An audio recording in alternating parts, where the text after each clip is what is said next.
Welcome back to The Explainer. Today, we're diving into something really important for a lot of you, the big syllabus upgrade for the IIT JAM Geology 2026 exam.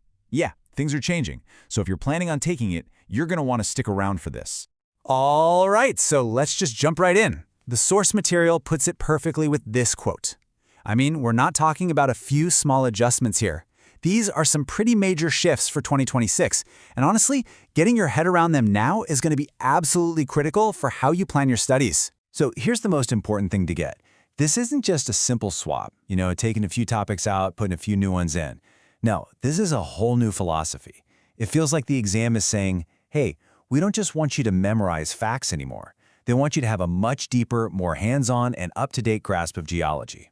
Okay, so what are these changes exactly? Let's get into the nitty-gritty. We'll go through it bit by bit, and we'll start with the big, overarching updates. Okay, boom, right out of the gate with the Planet Earth section, you can see the new direction. They've tossed out some of the older, more descriptive stuff, like the whole Earth-Moon system. And what's replaced it? A much, much deeper dive into the Earth's internal structure and, this is a big one, specific modern radiometric dating methods. We're talking rubidium, strontium, samarium, neodymium, and good old carbon-14. You've got to know these systems now. And it's not just that section. Geomorphology is getting a serious refinement too. The new syllabus is way more specific. It's not just about knowing terms. It's about understanding the processes, the endogenous and exogenous forces that are actually sculpting our planet's surface. And they've specifically pointed out things like drainage basins and karst landforms so you know where to focus. All right, now let's get to the core subjects. This is where you can really see that big shift I was talking about, that move away from just memorizing stuff and towards really truly understanding the concepts. Let's look at petrology. It's a perfect example. In the past, it was mostly about classification, right? Being able to name a rock. But now, it's all about behavior. They expect you to actually use tools like binary phase diagrams to explain how a magma evolves, why it does what it does. It's a massive jump from, what's this called, to, how does this actually work? And yeah, this right here gets to the absolute heart of that new depth. Think of phase diagrams as the language of petrology.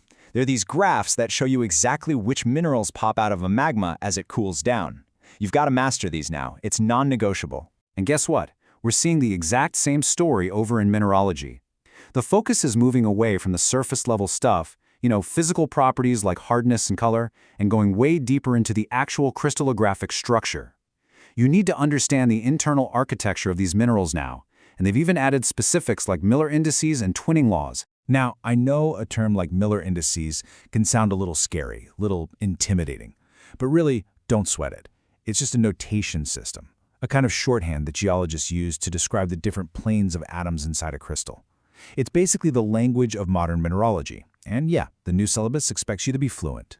Okay, let's keep going, because it's not just about adding harder stuff. The syllabus is also being streamlined. They're cutting out some of the older concepts and swapping them with things that are just more relevant today. It's about keeping everything current. Check this out. This is a really interesting change in paleontology. Some of the classic invertebrate index fossils you might have studied, like graptolites and anthozoa, they're out. And what's in? Major vertebrate groups, like the families that gave us horses and elephants. So, you gotta ask, right? Why make that specific swap? It seems kinda random at first, but it's not. This one change actually tells us a lot about the direction the subject is moving in and what the exam setters really value now. And here's the answer. It all points to a bigger shift towards applied paleontology.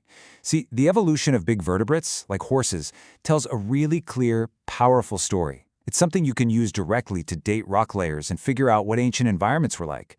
The focus is less on just identifying fossils and more on how we use them to decode Earth's history. Even the small stuff matters. Take this language update in stratigraphy. They're swapping out older terms like tertiary and quaternary for the official term Cenozoic sequences. It might seem like a tiny detail, but it shows a real commitment to making sure the syllabus is aligned with modern international geological standards. They're getting everything up to code. And all of this, it really brings us to what might be the single biggest theme running through this whole syllabus update. And that is a huge, massive new focus on real-world practical application. How do you actually use all this geological knowledge? Economic geology is probably the best example of this. I mean, look at this chart. The focus has totally shifted. It used to be about doing some basic calculations. Now it's all about understanding the deep, complex processes that actually form ore deposits, and the nitty-gritty of how you estimate their grade. This is way more in line with what the industry actually does. So yeah, you're going to be expected to get these complex, industry-level processes. A great example is supergene enrichment.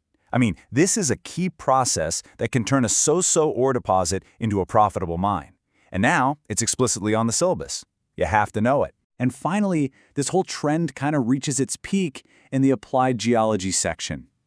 It's not just about what is an aquifer anymore, it's about groundwater flow dynamics. But the really cool, kind of game-changing addition here is the basics of remote sensing. This is a totally modern tool that brings the syllabus right into the 21st century, reflecting how geology is actually done today. Okay, so we have laid out all these changes. The big question on your mind is probably, what do I do now? How on earth does this change my study plan? Well, the short answer is your prep has to evolve too. Number one, you have to shift your focus away from just memorizing stuff and towards really understanding the concepts. Number two, get ready to tackle more quantitative and analytical problems. And number three, you've got to embrace the new, modern tools they've added, especially something like remote sensing. Look, if you only remember one thing from this whole explainer, let it be this. The core theme is the shift from just knowing the theory to being able to apply it. That's the whole ballgame now. And that really leaves us with one final question. For you, the syllabus has changed. It's evolved to keep up with modern geology. The real question is, has your study plan evolved with it? All right, that's it for this breakdown. Thanks for tuning in. We really hope this helps you get your strategy sorted for the big exam. Good luck.